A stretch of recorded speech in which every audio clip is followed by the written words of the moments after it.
Sir इस फैसले के बाद मुशर्रफ साहिब को, जनरल मुशर्रफ साहिब को कि इंडिया के अंदर एक गद्दार के तौर पर दिखाया जा रहा है सर। देखें, बात यह है कि यहाँ पे जो भी खराबी होगी ना, इंडिया उस पर खुश होगा। जी सर, ठीक है। इंडिया को तो खुशी होगी कि पाकिस्तान में इदारे आपस में तसादुम का शिकार रहे हैं, टकराव का शिकार रहे हैं, लेकिन हमें भी सोचना चाहिए कि हम कब मैच्योर होंगे, कब हम इतने जिम्मेदार होंगे कि हमें चीज़ों का इदराक हो कि इसके असरात क्या मुरतब होंगे। बिल्कुल सर, ठीक है।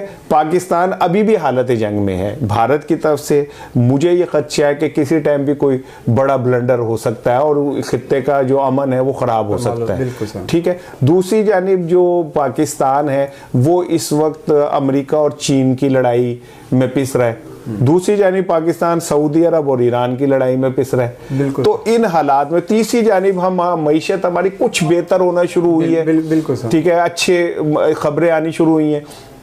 तो इन हालात के अंदर क्या ज़रूरत है ऐसी बातें करने की जिससे इदारों में तसादुम बढ़े, फिजा में कशीदगी बढ़े। आप फैसला दे दें, फैसला है, जज के फैसले बोलने चाहिए। जी बिल्कुल। तो मैं ये समझता हूँ कि इदारों को जब तक इस बात का नहीं इदराक होगा कि हम पूरी कौम उनके दो जुमलों से तबाह हो जाती है, पूरी कौम उनके दो जुमलों से खड़ी हो जाती है। सो इदारों को अपनी अपनी हदूद जो है वो समझनी चाहिए और ला ही है, कानून ही है। अगर कोई अदालत कोई फैसला देती है तो वो तो फैसला है, उससे तो डिनाई नहीं किया जा सकता। लेकिन फैसला देते हुए आप इस तरह के रिमार्क्स दें, ये तो दूध में मेंगनियाँ डालने वाली बात है। इस फैसले की, ये पैराग्राफ की सर क्या कानूनी हैसियत है कि शाहिद करीम साहब, जस्टिस शाहिद करीम ने इससे इख्तलाफ किया? देखिए, मैं वैसे कानूनदान तो नहीं, लेकिन ये रिमार्क्स हैं, ये फैसला नहीं है। जी सर, इसका फैसले से कोई ताल्लुक नहीं है। ये सर, तो इसी पैराग्राफ की वजह से तो गवर्नमेंट ने ऐलान किया है कि हम रेफरेंस दायर कर रहे हैं सुप्रीम जुडिशल काउंसिल में। सर ये क्या गवर्नमेंट का ये दानिशमंदाना फैसला है कि एक जज ने इस रिमार्क्स की वजह से अगर जज में वो जा रहे हैं? सर अब देखें, बात यह है कि जो ये हुकूमत है, जी सर, ये तो कंटिन्यूटी है मुशर्रफ की। इस काबीना के अंदर 11 लोग निकाल दें जो पीटीआई से हैं, बाकी सारे ही परवेज मुशर्रफ के काबीना के वकील रहे हैं। वहाँ फिरदौस आशी कवान रही हैं। ये एक आप कोई नाम लें, फवाद चौधरी साहब, सारे ही वो उस काबीना से आए हुए हैं।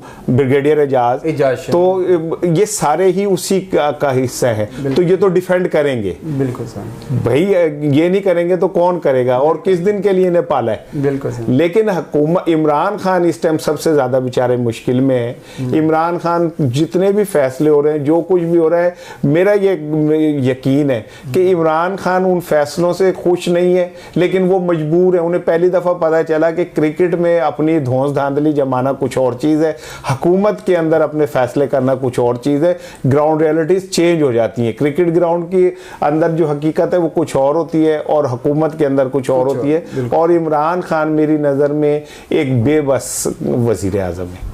जो justice chief justice Asad Saeed Khosa sahab तो सर रिटायर हो गए हैं। अब जस्टिस गुलजार साहब आज वो चीफ जस्टिस ऑफ पाकिस्तान बन गए हैं। सर इन जस्टिस गुलजार साहब के आने से कुछ ये हालात के अंदर कोई नरमी देखने में मिलेगी?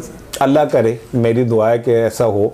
जस्टिस गुलजार साहब बहुत तालीम याफ्ता और बड़े एक्सपीरियंस जज हैं और दर्द दिल रखने वाले पाकिस्तानी हैं। तो मेरी तो दुआ यही है कि वो आगे बढ़ के ये जो फ़िज़ा बनी है तसादुम की, इसको किसी तरह ख़त्म करें और जो जिसका काम है उसे करने दें। जुडिशरी फैसले करे, अब इस्टेब्लिशमेंट मुल्क की हिफाजत करे, सियासतदान मुल्क को चलाएं, तब ये मुल्क चलता है। जी सर, ये आगे 6 महीने का सर टाइम दिया है आर्मी चीफ की एक्सटेंशन के बारे में। सर आप क्या देख रहे हैं? सर क्या कानून साजी हो सकेगी या फिर गवर्नमेंट सुप्रीम कोर्ट के पास जाएगी? क्या आप देख रहे हैं? अब तो सुप्रीम कोर्ट के पास जाने का कोई इम्कान ही नहीं है। जी सर, अगर 6 माह में नहीं हुई तो फिर आर्मी चीफ को स्टेप डाउन करना पड़ेगा और नए जनरल को लाना पड़ेगा। लिहाजा हुकूमत के पास अब ये कोई ऑप्शन नहीं है। अब हुकूमत के पास एक ही रास्ता है, या कानून साजी करे या ना करे, और कोई दरमियानी रास्ता नहीं है। और अगर कानून साजी 6 माह में नहीं करते तो इसका मतलब ये कि हुकूमत खुद भी चाहती थी कि ऐसे ही हो। अच्छा